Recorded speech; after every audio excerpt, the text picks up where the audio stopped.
Hi, I'm Taylor with MyAssays, and in this video, we'll talk about how to analyze a typical ELISA using the MyCurveFit Excel Add-In, now made even easier using Excel's dynamic array functionality. I have open an Excel spreadsheet containing my plate layout and raw data.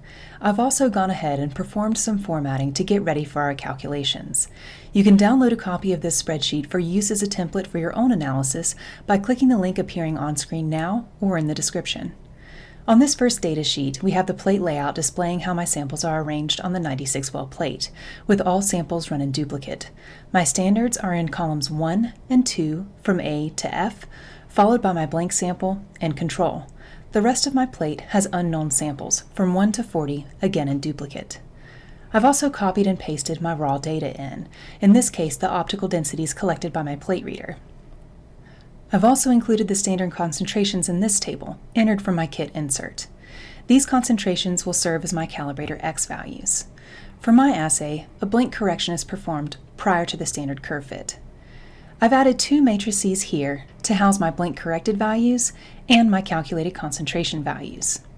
On the Fit tab, I've created a plot data table, and the chart will populate once we've calculated our fit parameters.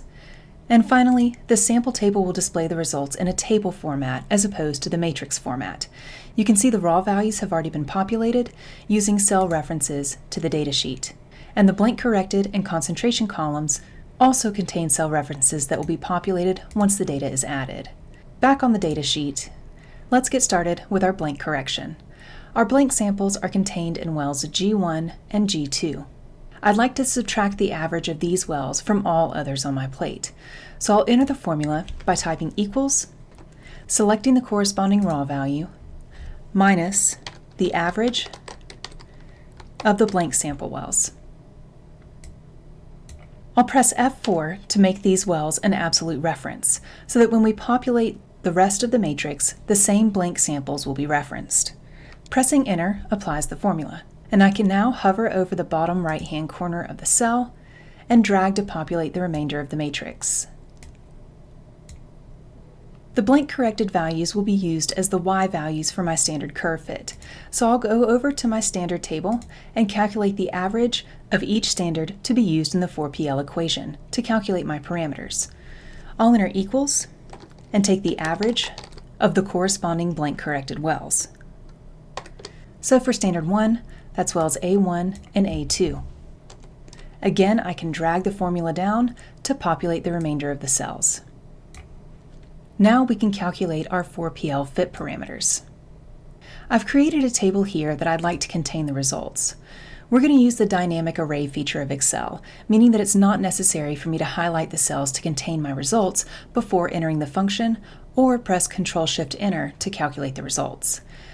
I'll just click in the top left cell and enter equals MyCurveFit and select the 4PL option.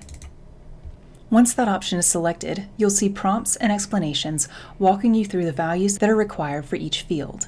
First, I'll highlight my Calibrator X values, followed by my corresponding Y values. Note this is the only thing required to calculate the parameters. However, you'll see some additional settings here if you'd like to update the formatting. Pressing Enter applies the function. Now you can see the 4 parameters have been calculated, along with all of their goodness measures.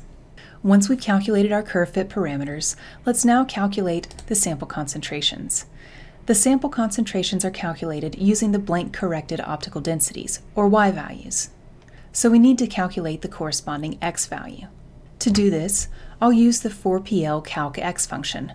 I'll begin by typing equals MyCurveFit and selecting 4PL calc X.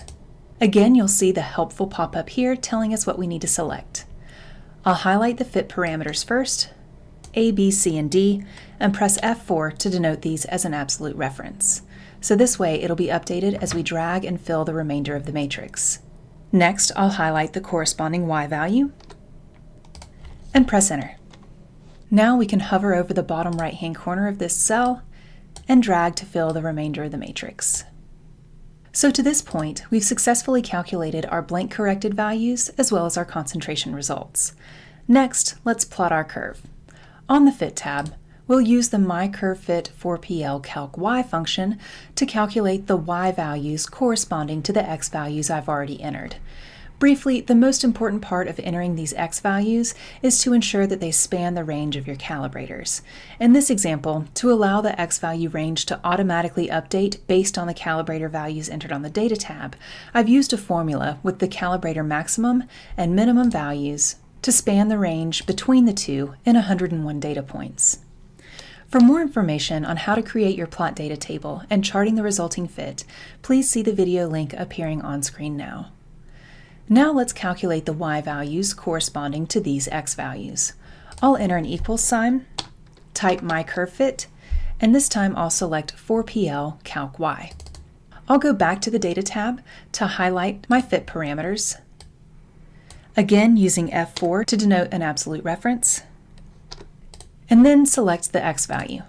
Pressing Enter applies the function, and dragging this down will populate the remainder of my table. Scrolling back up, you can see our data plotted on the chart. Typically, ELISAs are displayed on semi-log axes, so if desired, you can right-click on the X-axis, select Format Axis, Logarithmic Scale. And here you can see our plot data table has been updated to use semi-log axes with a logarithmic X-axis and a linear Y-axis. Finally, on our Sample Table tab, you can see that because we've already added the cell references, the sample table has been updated to display the results. To demonstrate how to add the cell references, I've left the control sample blank. So let's go ahead and add those references now. On our Data tab, we can see that our control samples are in wells H1 and H2, or the bottom left wells for each matrix. So first, on the sample table, let's add our raw values. I'll press equals, navigate to the Data tab, and select my raw values. I'll do the same for the blank corrected and the concentration. You can see that I've also added a couple of additional calculations to the sample table: the average concentration, concentration multiplied by the inner dilution factor, and the percent CV. You can continue to add columns to this sample table to perform any additional calculations required. So we've calculated our results, plotted the fit, and displayed the results in a sample table with additional calculations performed. While this takes a little extra time to add the cell references and formatting, you can use this spreadsheet as a template for additional assay runs for any assay following the same format. For example, I have another set of data for this same assay that I'd like to analyze. So I can copy and paste this data onto the Data tab in the Raw Values section, and you can see the blank corrected values, fit parameters, and concentrations have all been automatically updated.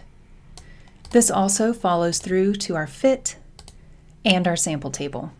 If you have any questions about how to analyze your ELISA using the MyCurveFit Excel Add-in, please email us at support@myassays.com.